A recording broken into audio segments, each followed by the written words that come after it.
Good morning, Knicks Nation. Happy Friday. Today is Friday, December 18th, 2020. I hope you're all well. I hope you're healthy. And if you are sick, I hope your recovery is rapid and complete. Double blessing upon all those working in the field of health care, trying to risk their own lives and oftentimes and their own health to bring life or help others sustain life or to get well. Blessings, double blessings to all of you. So today we have a game. There's a basketball game today. It's a preseason game against the Cleveland Cavaliers. And for me, this is a game where we're going to see hopefully another improvement in learning for our young Knicks. Now, again, this is what the preseason is really about. A couple of things. Generally speaking, preseason shows a couple of things, shows who makes the team, because there are people on the fringes, that may not make the team that are getting invites to tryouts. Then, of course, there are people that we know are going to be on the team that are guaranteed contracts that are main sources, top 10 of the team or whatever. And we're going to see who the rotation is, who's going to start, who's going to get minutes, and so on and so forth. Then, thirdly, we're looking for improvements in the team. Now, being that Knicks are a young team, it's very important that we see improvements because we don't want them to keep doing the same thing over and over. And so far, this preseason, that's been the case. They came out last Friday night and won. Okay.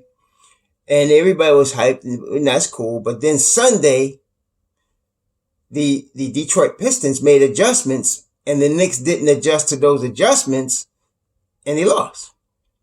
So then Wednesday, they made improvements, and we mentioned they reduced the turnovers. They shot the ball at the free throw line much better. The defense is still evolving and improving, and we saw more of that evolution and improvement on Wednesday. So these are improvements that we wanted to see the Knicks make, and they made. Okay. Also, though, Wednesday, I think we all know now, the team, the journeyman team that started the game. I mean, you had RJ and you had Mitch in that lineup, but the other guys were the guys that either Julius Randle or journeyman, whatever. They were getting beat by a Cavs squad that was, wasn't even their whole squad, getting beat by 18. Okay. But when the youth were given their opportunity, we know what happened, right? They came in, was getting defensive stops. That's the change that we have not seen with the Knicks. The last time we saw them on a consistent basis getting 3 stops in a row was when Mike Woodson was coaching. Okay, when Mike Woodson coached, that was the last time you saw them consistently getting 3 stops in a row. Okay, and that's being generous because over the last 20 years we haven't seen it a lot. But when Mike Woodson was coaching and they won 54 games, even in the season when they won 37 games, at the end of that 37 win season, they went on a streak and they were getting 3 stops in a row. And Carmelo Anthony was coming back from an injury and Mike Woodson had switched him to the 4 where he became, because at that point we probably didn't realize he was already losing a half a step. And Mike Woodson put him at the 4 where he would be too quick for most power forwards. And Melo always is a physical player. And so he thrived and we started running on a streak and we almost made the 8th seed that year. But that's the last time we were getting 3 stops in a row in a game. For the last couple of seasons, we have not on a consistent basis. And often what would happen, and we were talking about this Wednesday, but what would happen, or Thursday, what would happen is the Knicks would be behind. And you and Knicks Nation would know this because we've seen it over the last 2 or 3 seasons. So they'd be behind, usually big time, 15, 18, 20 points. They make a run. They get the game close. And it's that point where they need those critical 2 or 3 or 4 stops in a row. You not get it. And we lose a close game after making a run. Okay. This is the NBA. So in the NBA, even the worst teams make runs. Okay, so even if you want to say the Knicks were the worst team or whatever, they're going to make a run. Every team does that. Okay, no lead is really safe in the NBA because the other team is going to make a run. The question is, the team in the league can withstand the run. Okay, because it's going to come. Every team these are NBA players. I don't like when people try to compare NBA players to high school or even college. This is the NBA. This is a new level. Okay. It's a whole nother level. Yes, they might do some of the things that you might see in high school, but this is not high school. Okay. These are elite athletes doing this at a very high level. Okay. That somebody like myself couldn't even dream about, because this is how elite these guys are. So, every NBA team with NBA players are going to make a run. And so what excited me about Wednesday is the number of stops our team was getting. You see, yes, I agree. We would need shooters. I'd like to see some shooters. In fact, we talked extensively about that in several videos about the shooters that were going to be available in this last off season. Knicks didn't go at that way. Okay.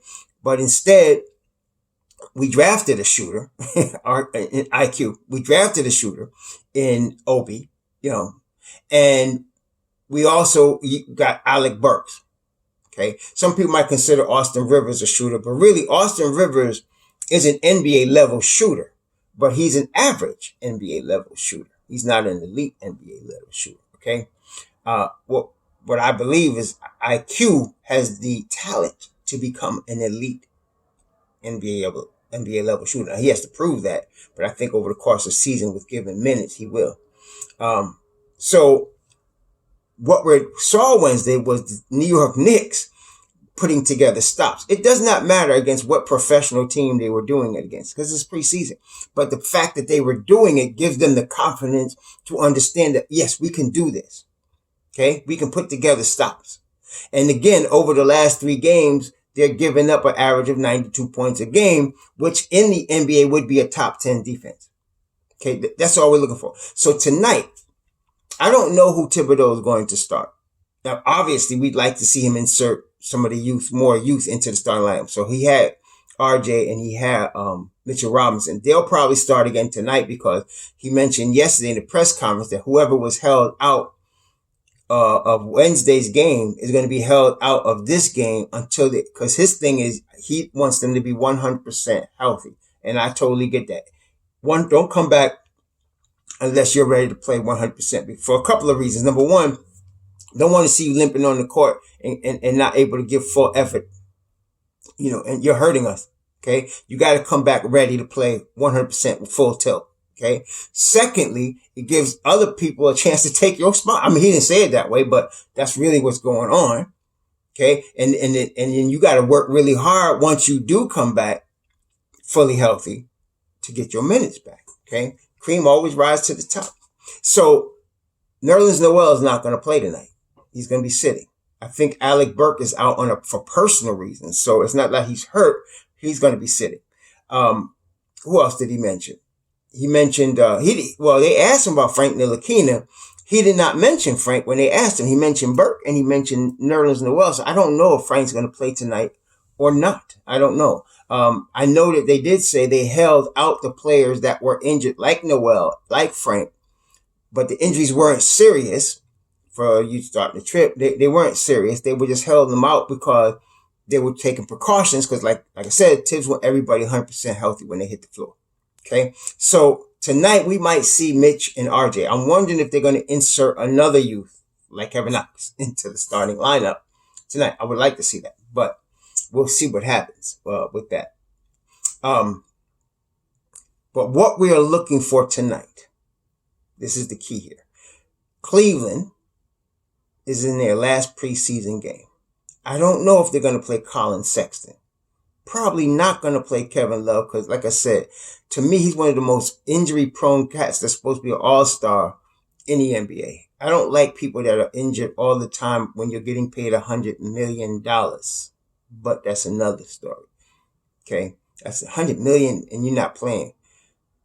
Anyway, go get your money, but, don't be on my team. So what I'm saying is that he probably won't play. So you got Sexton that was missing from last game. You got Larry Nance Jr. that was missing from last game. And you got Kevin Porter who won't play either not because he's injured, he's having some legal issues. So you have probably a Sexton possibility and a Larry Nance possibility to go with Andre Drummond, to go with Okoro, and then you got Darius Garland there. So they might play these guys. But what I'm going to say to you is that they are going to make adjustments. They're going to study the film from the last game. They're going to come in this time and make adjustments. And what we want to see from our team is how does our team respond to the adjustments that we know they're going to make. That's the next stage for the youth, because when you play, again, when you play in the regular season, this is going to happen constantly. Teams are going to make adjustments, and we're going to make adjustments. Okay. Tips is going to make adjustments and teams are going to make adjustments. So, we have to be ready for that. So as youth, what we saw again on Wednesday was that they can put together 3 stops in a row multiple times to close out a game. Very important. Okay. That alone, if we could have did that last year, okay, let's just look at some numbers real quick. Fizdale was 4-18 to start the season.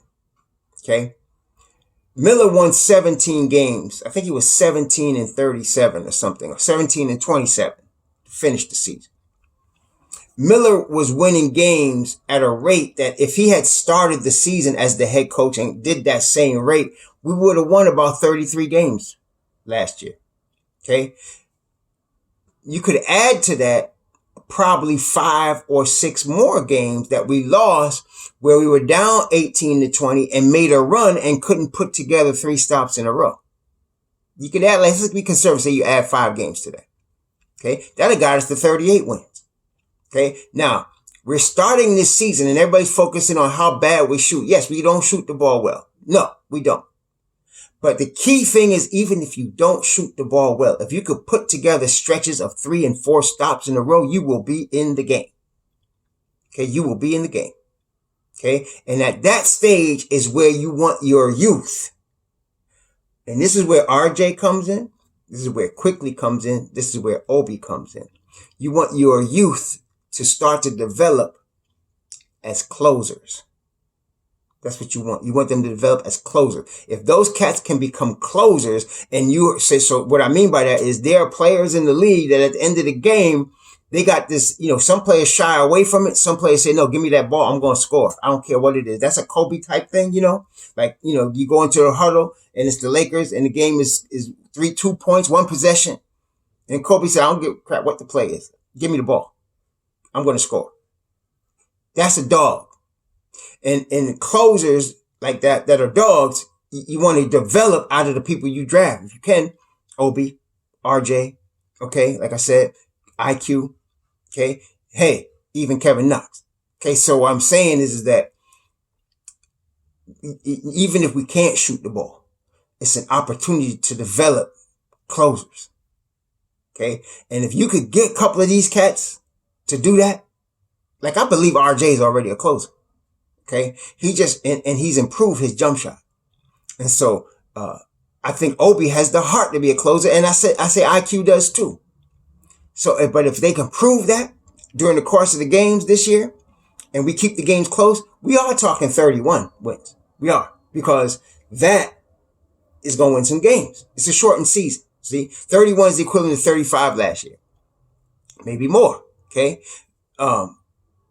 Okay. So these are now, on the opposite end, Julius Randle, he is he could become a good third option. Really, I think he can be a devastating third option or 6-man on a championship team, or on a playoff team. But as a first option, he's a disaster. He's not a closer. He's not a closer. And y'all see what I'm saying? At the end of games last year, he would oftentimes turn the ball over in a critical possession. That really, and he would look at the stats and you would see maybe he had 3 turnovers and you say, oh, it's not that bad. But the turnovers would come when we needed a basket. Okay. And so he's not a closer, not as a first option. So as we keep playing him like he is, we're going to lose. We're going to lose games. See, at the end of the day, some of y'all asked me about Frank. Frank is my favorite Knick. He is. I ain't gonna front. I love players that focus on defense and have high IQ. That's just me. Some of y'all don't see it. I don't give a crap. But I'm just saying, if Frank cannot help us win, then he needs to go. I'm looking for the Knicks. Let me just go back over this. We want, and I think all of us really want, a winning organization that sustains winning over a long period of time. So that when the seasons begin, We're already talking. Some knucklehead went and did his top 7 in each conference that he knows gonna make, and then he did his bottom 3 that's no way they're gonna make, and the Knicks want to no way they're gonna make lists, right? When knuckleheads like that do this in the future, no matter who they are, we want the Knicks to be on the list saying, oh yeah, they're gonna be in the playoffs. That's what I'm saying. Above all things, I want my team to win. Okay? And this year, even with Frank, put up or shut up, my man. It's time. That's all I'm saying. I don't believe he has gotten the proper opportunity in the past, but I believe he will now. I'm trusting Fizdale to do the right thing in terms of giving all of our youth draft picks opportunity to win their minutes. If Frank wins them, he wins them. If he doesn't, he doesn't. It's the same thing with Miles Powell, Iggy Brasdegas, and whoever. If you win your minutes, you win them. You win. If you don't see a cat playing, he ain't showed out enough to play. I mean, some of y'all just have a hard time believing that, but it is what it is, my friends. It is what it is. So, this is the situation tonight. We looking for, again, I want under 13 turnovers. They had 13 turnovers on Wednesday, down from 22 on Sunday and 24 on last Friday. I want less than 13 turnovers tonight. Win or lose, less than 13 turnovers. I want them to keep Cleveland under 93 points. Okay, under 93 points. I want to see a series of 3 stop segments where they stop them at least 3 times in a segment. Series, I want to see several of that. Okay, now I'm not going to watch the game tonight. I'm going to see it tomorrow night in a replay, but I'm going to watch it then. And I'm going to see it. I'm looking for that. I'm looking for less than 13 turnovers. I'm looking for under 93 points for the game tonight. I'm looking for 3 stop series, a series of 3 stop sets where they stop Cleveland 3 times in a row. I'm looking for that. Okay. I'm looking for more minutes for IQ. More minutes for IQ. I'm looking for him to get another 24 to 30 minutes tonight. I don't care if he's starting or not. He should. Okay. Those are the things I'm looking for, because this is how we're going to do what? Develop. We're going to develop. And if the game is close because Cleveland's going to make a run or we're going to make a run, I want to see them stops. I want to see who closes it out for us. Who is it? Who's going to be the dog? You know, this is how you can tell these games like that. You're going to get plenty of games like that. And then when you get to the season, okay, we starting on the road in Indiana next Wednesday night. On the road in Indiana. Okay.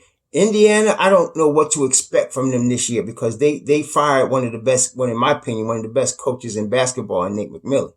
I don't know what they was thinking firing him. Okay. But they did. And so now I don't know what to expect. The thing about Nate McMillan is no matter what, he's like Thibodeau. No matter what team he's on, his teams always play defense. They're always in games. They're always in the playoff hunt. No matter what team he's coaching, whether it's Seattle Supersonics, Portland Trail Blazers, Indiana Pacers. Okay, they're in there. Okay, so, and that's with injuries or whatever. So I don't know what to expect now that he's not the coach anymore. But I know what we should come with: defense. Okay, come with that. Right? So, let's see what happens. Again, we're just looking for improvements. Preseason, I'm not getting carried away. We win or lose, but low turnovers, better stops on defense overall. Don't give up so many points. Also, keeping the free throws, hitting our free throws. Okay, I'm looking for IQ to get more minutes. I'm looking to see how much Mitchell Robinson has learned in terms of technique on the defensive end. He played very well the other night. If he plays to his potential, man. See, this is the type of guy that can control a game without scoring 30 points and can win games for you without scoring 30 points. On the defensive end, on the rebounding, on the finishing, altering shots. Yeah, he could do that. So I want to see what Mitchell does also. So to me, the 2 key players tonight, Mitchell Robinson, IQ, and then we're just looking for an overall improvement. We want to see how they adjust to the adjustments that we know Cleveland's going to make. And so this is just, again, practice really on a game level. It's at home. It's an MSG. So we're going to see what happens. But that's what I'm looking for tonight. My expectations for tonight. We'll see. And we'll go from there. Have a good weekend. Shalom.